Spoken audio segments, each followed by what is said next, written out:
Hey guys, welcome to Blue Bridge, and it's now been confirmed Dewsbury-Hall to Chelsea. Here we go.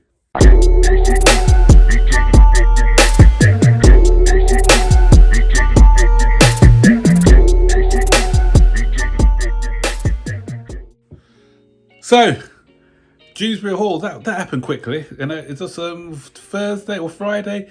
Thursday, the link surfaced that we're after in Dewsbury-Hall. And so today we get a here we go from Fabrizio Romano, and he's going to be signed for £30 million. And the good thing is we hijacked him from Brighton. We've been ruining Brighton since they gave us Graham Potter, so it's our mission to go out and destroy Brighton. So they had agreed a deal with him, and Modder was going to go the other way from Brighton. And so Chelsea came in, and once Chelsea came in, he only wanted to go to Chelsea. So sorry, Brighton, bad luck. He's going to be a Chelsea player. So Chelsea, we had a KDB, and we let him go to Manchester City, and now we're going to have our own KHB. So that's going to be Kiernan KDH. Sorry, I'm going. Kiernan Dewsbury-Hall. He's going to be at Chelsea. So we have Kevin De Bruyne. No. So is he going to be our Kevin De Bruyne? I don't think so. But the thing is, a lot of people. I made a video about him when we were 2 days ago. You can watch that. Where I said my only concern is, I'm not saying that he's not a bad player, because I think he's a decent player. He's a good player. But is he what we need? Do we need him? Is that a profile that we need? The only good thing, or not the only good thing, because I said he's a good player. The positive is that he's played under Maresca before, so he's used to Maresca's methods, and he had a very good season under Maresca, actually, at Leicester last season. I think he had, 11 or 12 goals and 8 assists or something. So he's a tenacious player, similar to Conor Gallagher, but he's got a bit more goals in his game. But is it? Obviously, that's the Championship and not the Premier League, so it's a bit harder to gauge how he'll fare in the Premier League. Decent in the air as well, better in the air than Gallagher, although he's 2 inches shorter, but he's very good in the air. He's got an eye for a pass, and he can play out wide as well, and so he can play in that midfield three. But then, as I said, we've already got the likes of Lavia has to come back. So we've got him, we've got Enzo Fernandez, but there's plenty of games to go around, I believe, because we've also got the Conference League, and we're involved in cup competitions, and we've got the World Club Cup as well. So I kind of said, do we need him? But now I'm looking at it and the amount of games that we're going to be playing.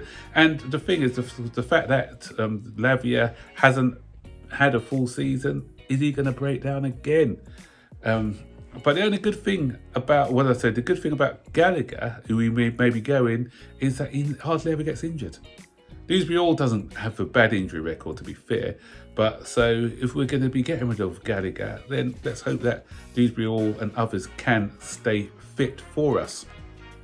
Another part of the deal is that one of our young players are going, because as I mentioned at the beginning of this video, Modder was going to go as well as the 30 million. But the player who's going to go is Michael Golding. And Michael Golding, he played for us at the beginning of last season, and he played a couple of games, and he looks decent. So I'm hoping that we are not going to be regretting letting this youngster go. So he's going to be part of the deal, maybe involve 5 million or something as part of the deal. So we'll see how well I'm going to be looking out for his future. Hope that he has a decent future ahead of him. And the reason why this deal had to happen at pace as well is because Leicester are in the financial PSR, because obviously they were in the Championship last season, but if this PSR is carried over from when they were in the Premier League the season before, and they need to get cash before the end of the month to comply with the PSR rules. And that goes on to that begs the question: is this PSR working? Because we've seen deals. I haven't even talked about our confirmation. Our here we go yesterday for, and I keep forgetting this guy's name. I know it's Amari, is it Ladyman or something? The guy we bought from Aston Villa. Again, that's for PSR rules, and obviously we've sold a few players already, pure profit this season. And we're looking to get rid of a few other people. And the thing is, a lot of clubs you're finding now are getting rid of their young players, their youth players, and that is nothing to do with footballing reasons. It's more to do with financial reasons, and finding loopholes around it. So, is this of benefit to the clubs, especially the clubs who are who rely on their youngsters for the future? So you're going to have teams like Leicester, Aston Villa, and people like that who have to sell off their future players just to meet PSR rules, and it doesn't sit quite well with me, to be honest. What was the other one? There was a couple of other sales, the Guguis one I mentioned the other day, and the new Argentinian guy who's agreed a deal with us as well. So things are happening at Chelsea at the moment. They're happening really fast. And so what do you guys think? What do you guys think about all these transfers which are taking place, ins and outs? Are you happy with the news or no? And talking about that, actually, there is another bit of news where we were linked with Isak from Newcastle. I didn't really want to make a video about this because I didn't think it had any legs, and then it resurfaced again over the weekend. So I just want to touch on this. Again, I think it's going to be a difficult deal to pull off, but there is talk now that Chelsea are persistent in trying to get this deal over the line, depending on which report you want to believe. The latest one I heard is that we want to include Conor Gallagher, who Newcastle have had an interest in for a while, Trevor Chalobah as well, and another, was it Broha? I can't remember who the third player was, but there's 3 players they want to include in the deal. There were some silly rumours yesterday that they wanted to include Nicholas Jackson in any deals, but then others are saying that they're happy with Nicholas Jackson, they want him to stay.